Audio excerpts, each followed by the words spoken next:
Alhamdulillah, wassalatu wassalamu ala Rasulillah wa ala alihi wa sahbihi wa mawalah. A'udzubillahi minasyaitonir rajim. Bismillahirrahmanirrahim.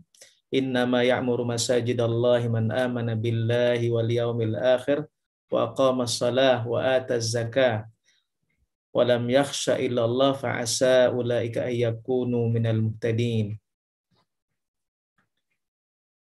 Yang kami hormati para hadirin, ya, para pemirsa HDMI, Himpunan Dai Muda Indonesia yang Allah muliakan. Alhamdulillah, segala puji Allah Subhanahu wa taala. Pada pagi hari ini kita sudah memasuki hari ke-24. Subhanallah, ya. Kalau sebagian orang mengatakan tidak berasa, ya. Tapi jangan sampai tidak berasa ini kita ya melewati begitu saja ini bulan puasa, di mana sekarang ini adalah saat-saat yang paling puncak, ya.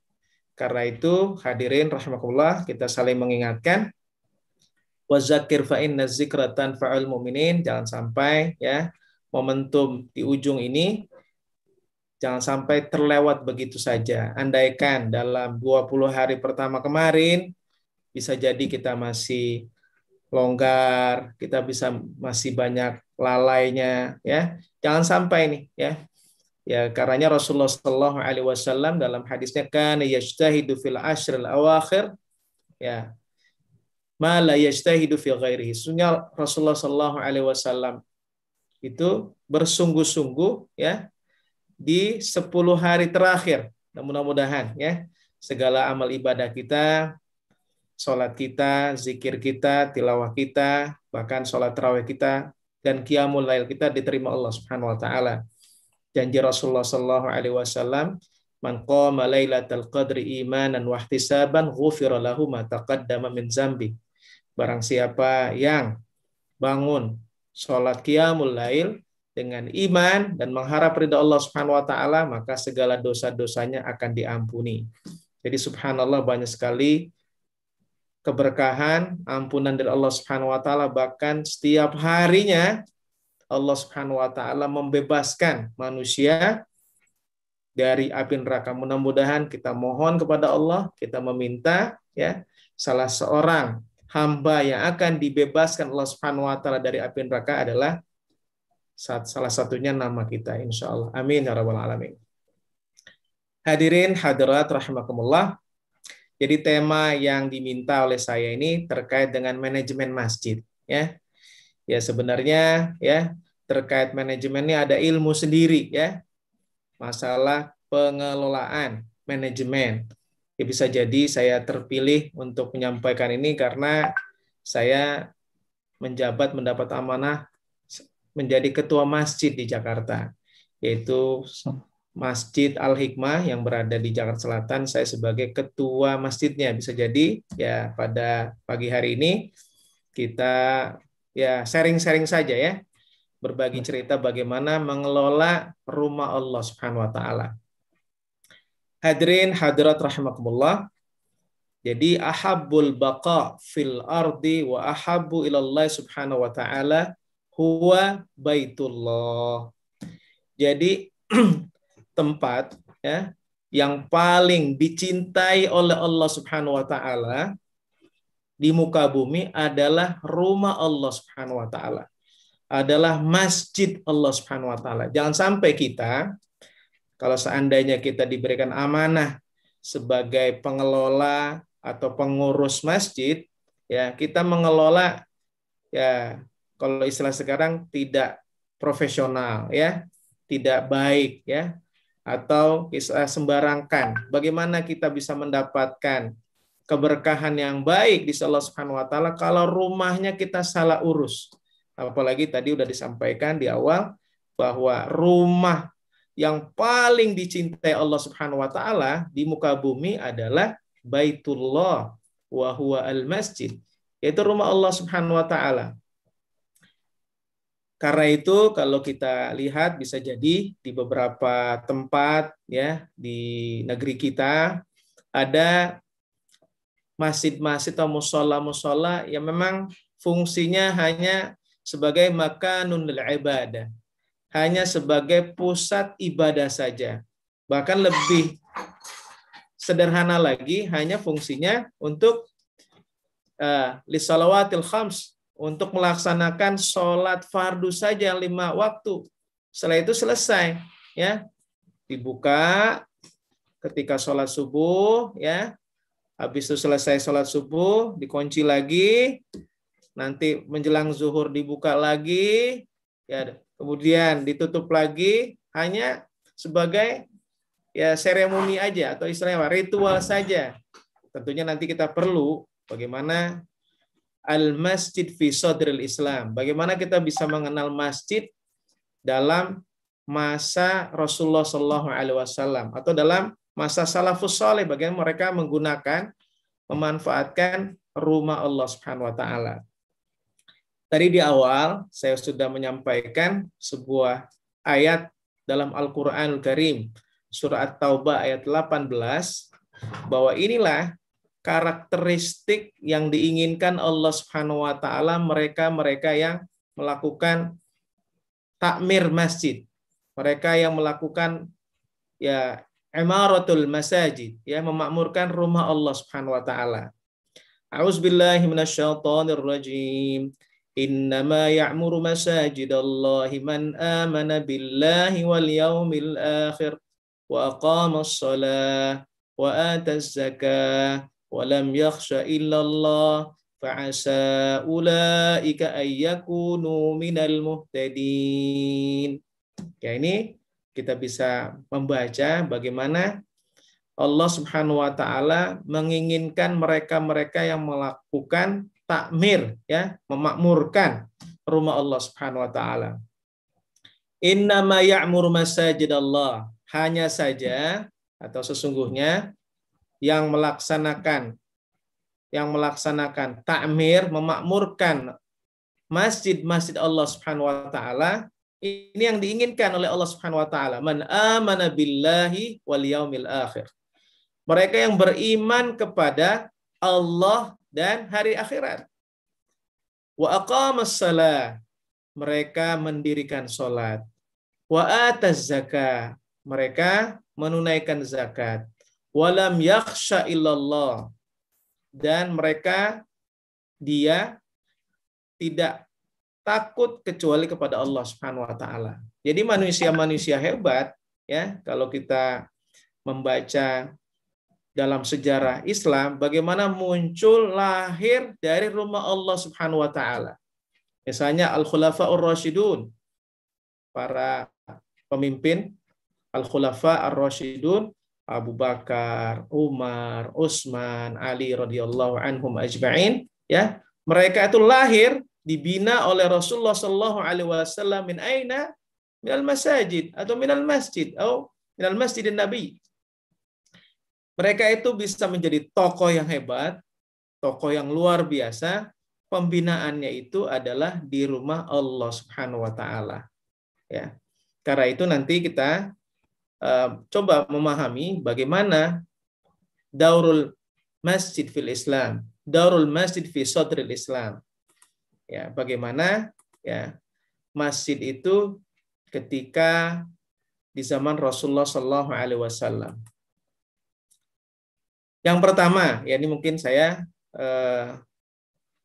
mencoba menyampaikan, ya ada sedikit ya. Nah, jadi ini saya share sedikit ya. Nih, manajemen masjid. Tadi saya tidak bicara langsung masalah pengelolaan. Ini ada ilmu sendiri ya bagaimana mengelola masjid ya. Ya ada model planning, POAC itu ya, organizing, actualing, controlling, bahkan sekarang model-model manajemen itu banyak sekali ya. Ada model pakai key result dan lain-lain itu banyak sekali sekarang. Ada pakai objektif ya, itu bisa dipelajari ya. Ya bahkan sekarang ini berkembang terkait dengan manajemen. Nah, paling nggak ada struktur masjid ini yang kita bisa pahami itu ada pengurus, pengelola, dai dan khotib dan jamaah. Tentunya ini harus terkoneksi dengan baik ini ya. Ada pengurus ya, misalnya kita mendapat amanah untuk mengelola rumah Allah Subhanahu wa taala, baik masjid atau musola. Nah, di situ juga ada dai dan khatib, ya, karena pengelola, ya, bahkan kalau kita tambahkan lagi selain dai dan khatib ada guru, apakah guru Quran, guru tahsin, guru tahfiz, ya, kemudian jamaah, ya. Ini harus sinergi. Jangan sampai kita berpikir mereka, mohon maaf ya, hanya datang, ya, cuma numpang sholat saja. Enggak, harusnya punya kontribusi yang sama. Karena ini adalah milik umat masjid ini. Kita sebagai pengelola hanya diberikan amanah pengelola, tapi secara kontribusinya semua harus berperan, ya. Dan banyak, masya Allah, contoh, walaupun ya di masjid saya itu belum siap, ya, seperti di Masjid Yogyakarta itu, ya, informasinya Masjid Jogokarian itu luar biasa. Jangan sampai punya frame, punya gambaran masjid itu satu pencurian terjadi, ya.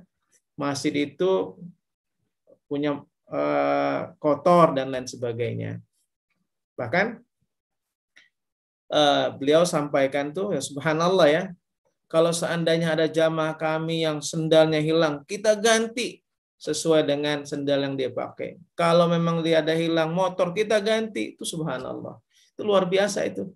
Masjid Jogokarian yang kemarin menginisiasi patungan kapal selam. Subhanallah. Sehari aja kalau nggak salah berapa? 300 juta. Jadi kan semua punya kontribusi luar biasa.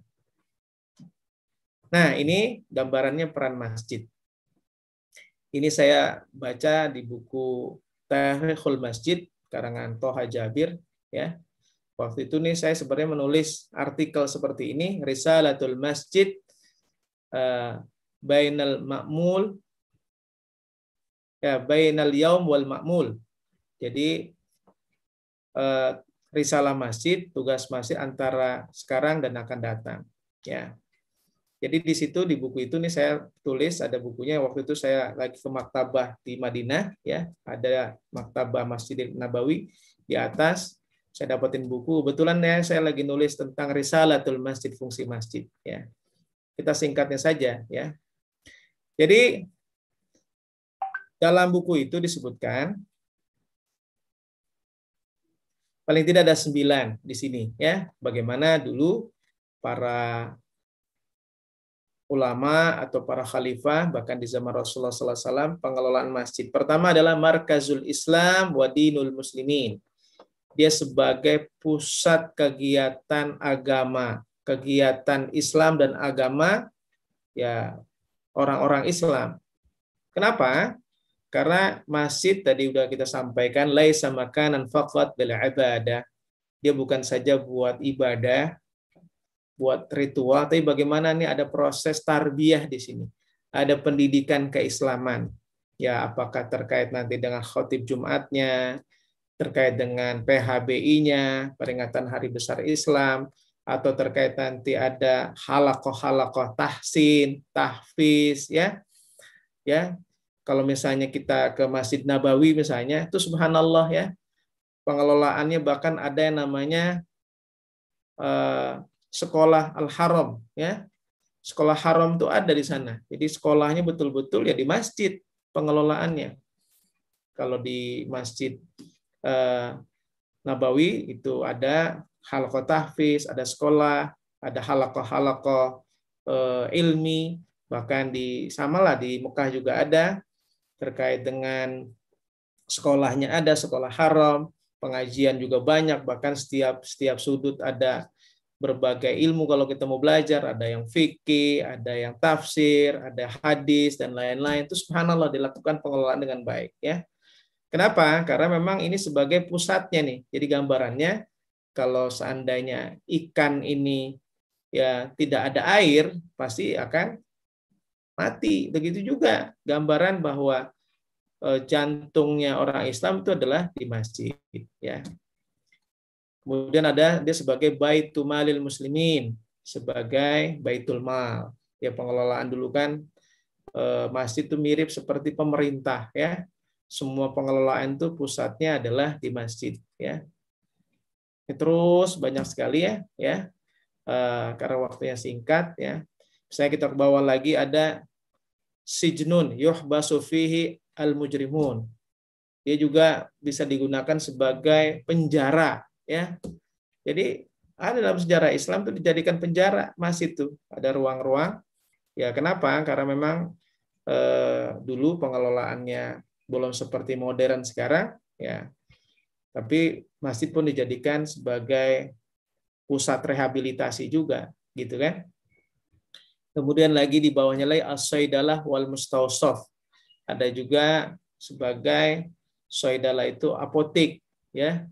Wal mustausof ada kantin, ya. Jadi kalau kita jalan-jalan misalnya ke Turki, ya, kekhilafan Islam dari dulu, bagaimana ketika kita lihat Masjid Blumus, Masjid Biru, Masjid Sulaiman, ya, itu sampingnya itu ada pasar, mereka bilang bazar, ya, besar.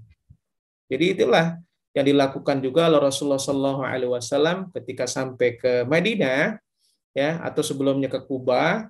Ya, Rasulullah SAW bangun pertama adalah masjid. Awalul masjidin bana Rasulullah SAW Masjid Kuba.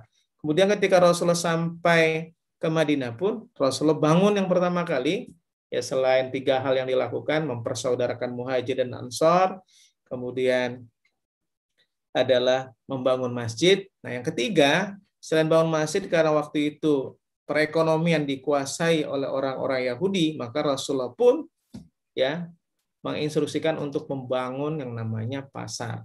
Subhanallah, ya. Jadi bukan saja terkait dengan pembinaan, tapi secara ekonomi juga, ya, dibangun, ya, perekonomian umat. Nah, karena itu hadirin rahimakumullah, ini ada sebuah ungkapan pernyataan dari Ibnu Taimiyah.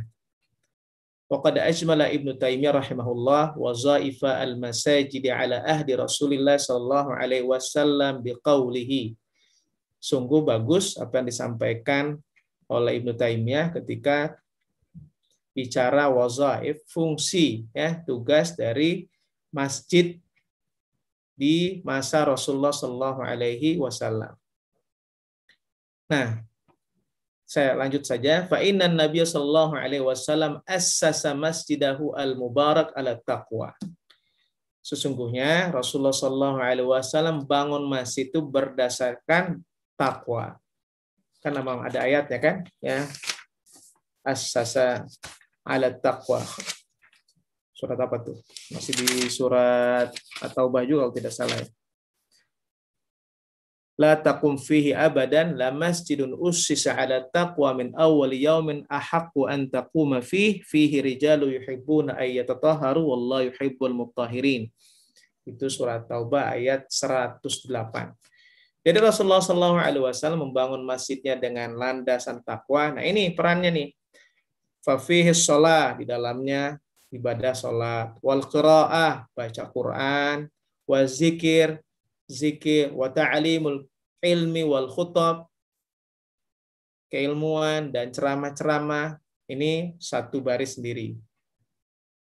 Yang kemudian wa fihi siyasah, ada juga di dalamnya politik, ya. Makanya kalau kita bicara politik tidak alergi. Kenapa? Karena Islam juga bicara terkait dengan pemerintahan, terkait dengan kenegaraan, ya, karena kan kita yakin bahwasanya Islam itu syamilun, komprehensif, ya. Nah, waktu di zaman Rasulullah SAW juga pembicaraan terkait dengan politik, delegasi, pembahasan strategi perang, ya, kemudian mengirim utusan ke Romawi dan lain sebagainya, itu juga dilakukan di masjid. Wa fihi siyasatu, ada politik. Wa aqdul auliyati war rakyat. Kemudian juga aulia menyelenggarakan terkait dengan bendera-bendera. Maksudnya ini adalah mengangkat kepemimpinan dalam peperangan, ya, wa ta'mirul umara, dan juga memerintahkan para pemimpin, nanti ditugasi itu. Contoh misalnya nanti ada yang dikirim ke Yaman seperti Mu'az bin Jabal, ya. Wa ta'riful urafa, dan juga mengenalkan para cendekiawan, ya. Wa fi yajtami'ul muslimuna indahu lima ahamau min amri dinihim wa dunyahum. Dan juga di dalam masjid semua urusan orang muslim itu di situ dibahas, untuk kepentingan orang-orang Islam, persoalan apa saja, min amri dinihim, urusan agama mereka, wa dunyahum, dan juga urusan ya dunia mereka. Subhanallah. Jadi ini kompleks sekali.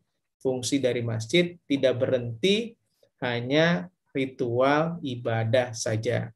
Di situ ada kegiatan dakwah, ada kegiatan pendidikan, bahkan kegiatan yang namanya tadi kegiatan politik. Ya, baik itu ya gambaran apa yang disampaikan oleh Ibnu Taimiyah. Mungkin saya 5 menit lagi karena nanti ada apa namanya? Ada diskusinya kalau memang perlu ada diskusi. Nah, bagaimana sekarang kita mengelola ya? Subhanallah ya, kalau di negara-negara Timur Tengah memang masjid-masjid itu dapat perhatian yang besar. Bahkan di Saudi itu Kementerian Wazaratul Auqaf wa Syu'un Diniyah, Kementerian Wakaf dan Kementerian Agama, itu kan satu gabung Kementerian Agama dan Wakaf, yaitu memberikan perhatian. Tentunya di pemerintah Indonesia ya sudah mulai banyak perhatian terhadap masjid-masjid ya. Khususnya sekarang banyak ada himpunan pengelolaan masjid seperti DMI, Dewan Masjid Indonesia, bahkan di Jakarta itu kan Pemda DKI juga memberikan perhatian dengan adanya BOTI ya, dana BOTI, bantuan operasional ibadah tempat ibadah itu ya udah berikan perhatian. Ya, artinya kenapa? Jangan sampai urusan dunia saja perhatian besar, ini bukan saja di masjid, urusan akhirat saja, ini dunia akhirat ada di situ semua. Ya. Kalau apalagi hari ini kan, mungkin para hadirin hadirat, kalau misalnya kita lagi naik mobil, ya kendaraan, pasti kita kalau mau mampir tuh masjidnya yang nyaman, yang enak. Ternyata ketika dibuat riset kecil-kecilan, kenapa orang jarang tertarik ke masjid? Mungkin tadi masjidnya kumuh, ya, masjidnya kotor, nggak nyaman, ya. Ya bisa jadi kalau keadaan masjidnya sempit, ya karena tanahnya bisa jadi sangat-sangat terbatas, tapi kan pengelolaannya bisa lebih baik, kebersihannya, kenyamanannya, ya, karena orang bisa betah lama-lama di situ, ya. Jadi gimana tidak harus kita buat betah, karena kan dia urusannya buat ibadah, ya senyaman mungkin, ya. Bagaimana kita bisa beribadah kepada Allah Subhanahu wa taala. Ini ada pengelolaan yang saya baca dalam buku pengelolaan masjid ini. Tadi yang saya sampaikan 3 ini harus punya peran ya pengelolaannya. Apakah dari pengurus, ya komunikasi dengan jamaah, komunikasi dengan para dai-nya, gurunya itu intens, dan semua berharap semua merasa memiliki masjid ya, rumah Allah Subhanahu wa taala. Nah, komponen apa saja ya? Ya kalau boleh saya detail, pertama kita punya visi dulu yang kita bangun. Biasa kan kalau dalam manajemen tuh visi yang kita bangun, mau kita kemanain nih masjid ini, kan gitu kan? Kita mau seperti apa gambarannya? Ya, nanti kan programnya tinggal turunannya. Nah, pengalaman saya itu memang kalau yang masjid punya perannya luar biasa, itu harus ada pemuda-pemudanya, syabab, ya. Harus ada anak-anak muda yang mengelola. Karena kalau misalnya selama ini banyak masjid itu para senior, apalagi udah para sepuh dan lain sebagainya, kemudian sulit sekali masuk tembus, ya biasanya masjidnya pasif, ya. Nah perlu nih para hadirin hadirat kalau memang mendapat amanah masjid, ajak ya anak-anak muda untuk bisa memakmurkan masjid ya rumah Allah Subhanahu wa taala. Dari situ kita punya relawan-relawan ya, punya pengelola yang memang mereka anak muda, apalagi anak sekarang kan natif digital, kita harus mau tidak mau nih ikut berkembang masjidnya. Baru nanti kita benahin ya tuh program-programnya terkait dengan imamnya, kalau bisa memang bacaan yang bagus kita cari ya, karena kalau bacaannya bagus kan jamaahnya juga betah kan gitu kan, Kemudian juga nanti kita memilih siapa khatibnya. Kalau perlu pesan-pesannya itu juga bisa menggugah. Itu kan semua dikelola dengan baik ya. Ya. Kalau misalnya udah pengelolaannya nanti kita berangkat apalagi nih supaya ramai. Karena selama ini kalau bikin ramai itu kan masjid dengan segala macamnya. Ada masjid kampung ya, ada masjid di situ ada sekolahnya, ada masjid komplek ya gitu. Ada masjid misalnya di tengah kota, macam-macam gitu. Ya kalau kita di Jakarta itu kan sekalipun masjid di kota seperti Al-Azhar, seperti Sunda Kelapa, itu kan pengelolaan remajanya banyak ya. Nah, itulah yang bisa menghidupkan rumah Allah Subhanahu wa taala. Nanti ya kita udah punya program-program turunannya. Apakah nanti pengelolaan halaqah tahfiz ya atau pengelolaan yang sifatnya buat remaja, buat orang tua dan lain sebagainya ya. Ini nanti tinggal diikutin aja ketika pengelolaan anak-anak itu sudah bagus, ya mereka yang akan bergerak untuk mengelola masjid. Yang terakhir ya, karena tidak lepas dari finansial ya. Yang jelas kalau kita urus rumah Allah Subhanahu wa taala dengan baik, ya pengalaman saya ini banyak saja nih ya para muhsinin ya, muhsinat yang memang membantu ya. Karena semakin banyak kegiatan bukan berarti semakin mengurangi dana kita, apalagi pengurusnya khawatir takut ya. Ya enggak. Insya Allah yang kita urus nih rumah Allah Subhanahu wa taala. Yang berikan jaminan adalah Allah Subhanahu wa taala. Bahkan tadi yang saya sudah sebut di Masjid Jogokarian itu saldonya 0 ya. Subhanallah ya. Ya, artinya peruntukannya adalah untuk jamaah dan seterusnya. Tinggal pengelolaan yang selain masalah finansial, apakah nanti dimunculkan dengan kegiatan usaha, walaupun di masjid kami belum ada ya usaha ya, atau misalnya dengan pengelolaan nazis misalnya ya, itu kan buat menopang kegiatan yang ada di masjid ya, atau memang nanti punya donatur tetap dan seterusnya. Nanti kan muncul tuh ya, apakah pengelolaan media, apalagi sekarang aksesnya bisa jadi orang masih khawatir dengan COVID-19, apalagi dengan varian baru, dia bisa mengakses tuh. Kalau di kami, di Masjid Al-Hikmah, alhamdulillah, kita udah punya akun di YouTube Masjid Al-Hikmah, di situ ceramah-ceramah juga ada, bahkan tarawih juga live juga ada di situ. Bahkan juga untuk anak-anak remajanya, pemudanya, kita punya podcast, mereka juga produksi hampir tiap pekan sekali ya. Artinya kita maksimalkan peran-peran ini. Insya Allah kita percayakan kepada anak muda karena mereka adalah pewaris-pewaris ke depan ya. Jangan sampai kepercayaannya ya kita tanggalkan karena mereka lah yang menjadi orang-orang yang bisa mengelola masjid atau rumah Allah Subhanahu wa taala. Itu saja mungkin ya sebagai sharing awal pada pagi hari ini. Mudah-mudahan teman-teman juga punya pengalaman yang lebih baik ya. Ya, nanti pengelolaannya bisa lebih baik lagi insya Allah kalau kita bisa mengelola ya. Makanya jangan sampai ada ungkapan kita bangun masjid dulu ya. Kadang-kadang masjid bagus, pengelolanya nggak ada. Tapi yang kita bangun adalah semangat jiwanya dulu nih, jiwa-jiwa anak muda atau jiwa-jiwa orang yang pengelolanya, yang nantinya insya Allah masjidnya bisa ya makmur sebagaimana Allah inginkan. Innama ya'mur masajidallah man amana billahi wal yaumil akhir wa qama shalla wa ata zakah wa lam yakhsha illallah fa asa ulaika ayakunu minal muhtadin. Muncul ya orang-orang yang memang mereka lahir ya pabriknya adalah masjid ya, rumah Allah Subhanahu wa taala. Demikian Ustadz Budi ya. Mungkin bisa jadi nanti ada yang perlu didiskusikan. Jazakumullah khairan. Karena itu ayo kita ke masjid ya, kita bisa bersinergis karena banyak sekali lembaga-lembaga yang concern kepada masjid, apakah yang seniornya seperti DMI atau yang memang juniornya dan lain sebagainya. Wallahu a'lam bishawab. Aku qouli hadza wastaghfirullah wa lakum. Assalamualaikum warahmatullahi wabarakatuh. Waalaikumsalam warahmatullahi wabarakatuh. terima kasih kami ucapkan kepada Ustadz Fahmi Rusdi yang sudah memberikan sharing materinya terkait manajemen masjid kepada kita semua.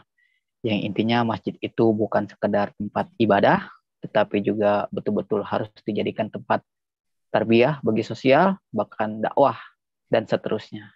Termasuk politik. Masya Allah, luar biasa ini.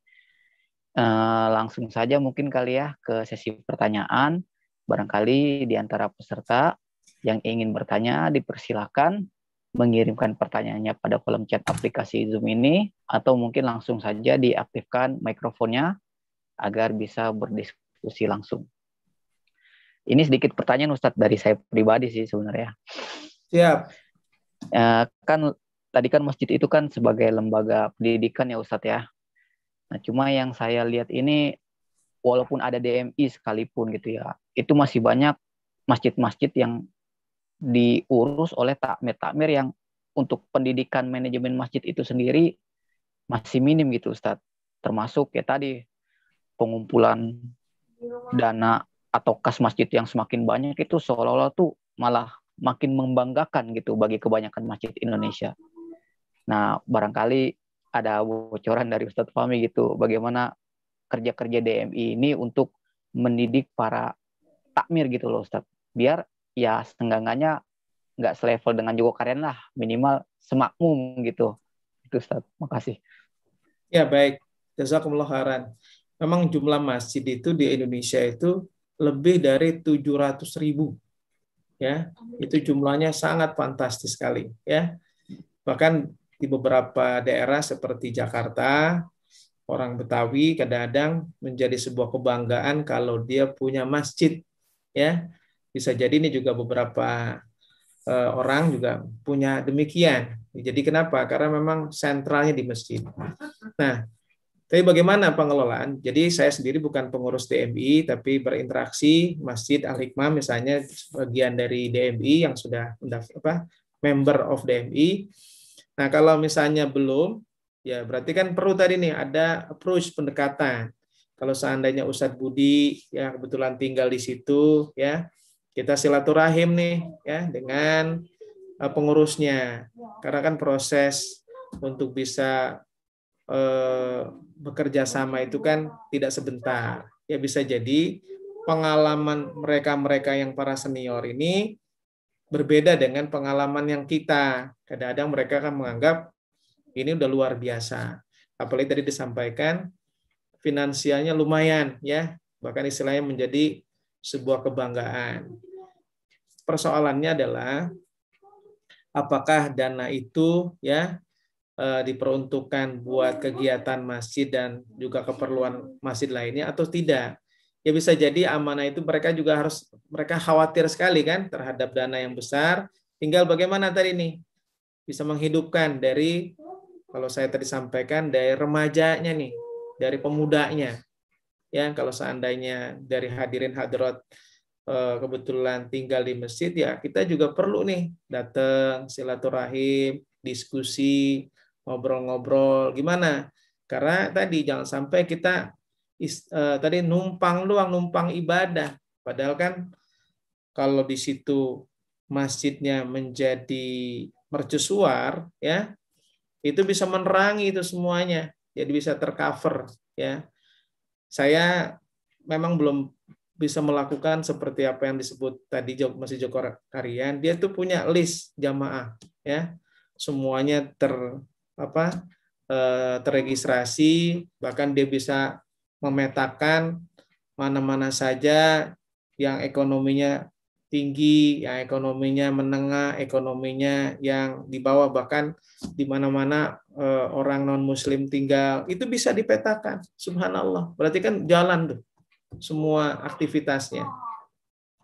Ya walaupun memang bisa jadi tidak mudah ya untuk misalnya sekolah masjid-masjid yang ada di ibu kota ya. Karena kan orang hidupnya individu ya, pribadi-pribadi, tapi kan ikhtiar itu kita harus lakukan. Ya paling tidak kita datang silaturahim ya. Dan kalau perlu memang pengurus masjidnya bikin agenda nih kapan harus silaturahim dan lain sebagainya. Tapi kalau terkait tadi pertanyaan yang masjid dananya besar ya, DMI bagaimana? Kalau DMI ya mungkin dia udah berupaya ya berupaya. Cuma memang kan pengurus DMI juga banyak yang senior ya. Kadang-kadang kan yang senior itu perlu didampingi oleh yang muda-muda supaya sinergis gitu.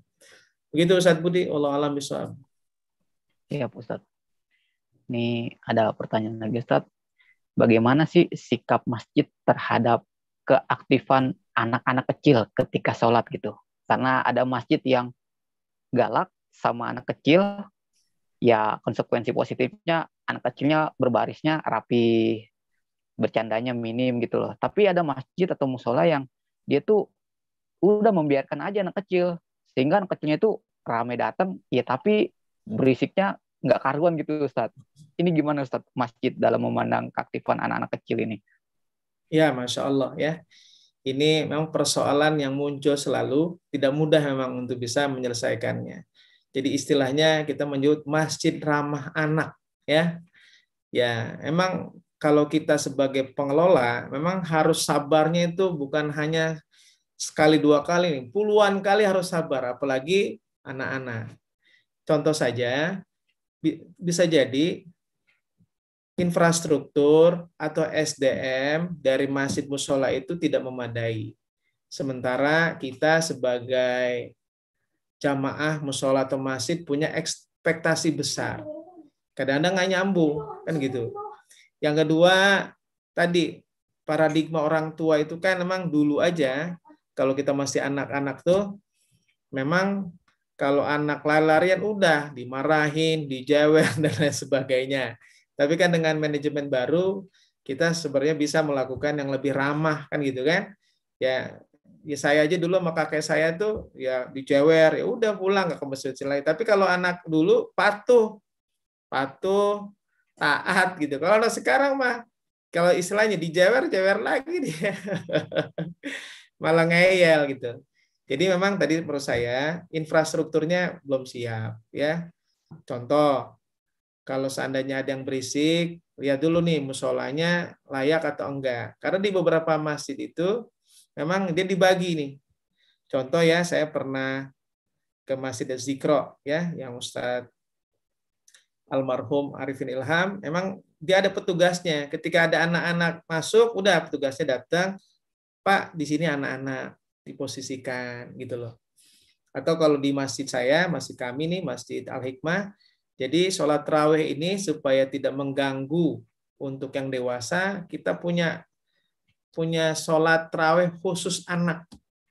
Jadi di lantai utama itu adalah untuk orang-orang dewasa. Kita sampaikan Bapak Ibu bagi yang punya anak, ya, kami siapkan sholat tarawih khusus buat anak-anak. Di sana sholat tarawih di atas bukan saja sholat tarawih, tapi juga ada dongengnya, ada door prize-nya, ada lain-lain. Supaya apa? Supaya tidak berisik di bawah. Gitu. Dan alhamdulillah ini sudah berjalan mungkin hampir 10 tahunan ya, lebih kali ya. Bagaimana pengelolaan sholat tarawih anak itu dipisah, anak-anak sendiri untuk dewasa sendiri. Kenapa? Karena di masjid kami kan sholat tarawihnya cukup lama ya, satu malamnya 1 juz. Jadi anak-anak tuh udah nggak betah kalau 1 juz. Nah di atas mereka sholat juga tapi tidak sampai 1 juz, tapi itu ada dongeng, ada pembagian hadiah, ada cerita dan lain-lain. Ketika di bawah udah selesai, langsung selesai. Udah nanti mereka ketemu lagi tuh orang tuanya dengan anaknya. Dan kita juga ingatkan bagi bapak-bapak atau ibu-ibu yang memang masih mau membersama anaknya, mohon ya anaknya dikendalikan. Intinya kan kita juga nggak maksa, tapi memang kita dorong supaya mereka di atas. Itu yang kedua. Terus yang ketiga, ya mungkin tadi ya kita nih sebagai jemaah juga punya peran ya. Jangan sampai memang tadi pengen diservis ya. Kan ini ibaratnya kita punya kontribusi apa dengan masjid itu. Jangan sampai kita juga hanya mengkritik masjidnya, tapi tidak ngobrol, tidak sharing dan lain sebagainya. Memang tidak mudah ngurusin anak-anak. Kemudian yang terakhir ya, Rasulullah Shallallahu Alaihi Wasallam dalam hadisnya kan menyebutkan ya bahwasanya anak itu ya diperintahkan untuk melakukan ibadah sholat itu usia 7 tahun. Dan kalau nggak sholat, belum sholat juga, boleh dipukul. Apa hadisnya? Saya lupa redaksinya. Nah, kalau misalnya dalam pandangan saya, dalam hadis ini, emang anak-anak itu, ya kalau dilihat, jangan dibawa masjid dulu. Kenapa? Karena memang Rasulullah saja menyampaikan anak nih, ya kalau misalnya pelajarannya belum bisa stabil, kecuali usianya sampai 7 tahun. Ini usia 5 tahun di bawah, usia 4 tahun di bawah, bahkan kadang-kadang bayi di bawah, kan gitu. Ya, ya kadang-kadang orang tuanya seneng, pengen ibadah, pengen sekarang misalnya sholat taraweh, qiyamul lail, tapi lupa nih, anaknya nangis-nangis, didiemin, kemudian yang lain terganggu, nggak konsentrasi. Ya tentunya perlu juga orang tua yang memang paham kondisi bahwa ini adalah tempat umum, bukan hanya punya sendiri.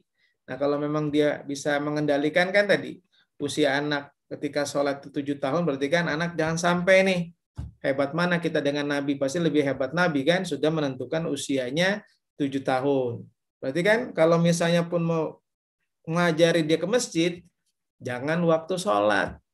Zuhur, sebelum zuhur jam 10 bisa datang. Asar misalnya jam berapa, setengah 4, jam 3, jam setengah 3 datang. Ini kalau misalnya memang dia mau ke masjid sampai betul-betul dia udah beradaptasi dengan masjid. Karena anak ya lagi usia 3 tahun itu ya nggak mungkin lah ya dengan fitrahnya dia pasti lari-larian gitu ya, supaya semua juga punya peran ya, orang tua juga punya peran, jangan sampai juga kita mengganggu ya, kita juga bisa mengelola, kecuali tadi infrastruktur dari masjidnya itu luar biasa ya. Bahkan kalau saya pernah buka di YouTube itu di Singapura, itu dia ada tuh masjid khusus keluarga, ruang buat keluarga. Jadi ketika masuk dilihat, oh ya keluarga, ada tuh khusus buat keluarga. Itu kan infrastruktur yang cukup ya. Ya tentunya kan tadi saya sampaikan rumah Allah atau masjid musola sebagian di Indonesia, sebagian besar tuh kebanyakan kan dari jamaah mandiri. Jadi bisa jadi kepentingan buat infrastruktur dan lain-lain ya belum siap. Tentunya yang kita inginkan pelan-pelan lah bisa menjadi masjid ya, bukan saja buat dewasa tapi juga ramah terhadap anak-anak. Wallahu a'lam bishawab. Ustaz Budi. Masya Allah, terima kasih Ustadz atas poin-poin jawabannya yang Masya Allah sangat menginspirasi ya. Baik, sekali lagi kami persilakan kepada para peserta yang ingin bertanya, dipersilakan bertanya. Atau jika memang tidak ada, kita cukupkan dengan penjelasan penutup dari Ustadz Fahmi Rusdi terkait manajemen masjid. Monggo Ustadz.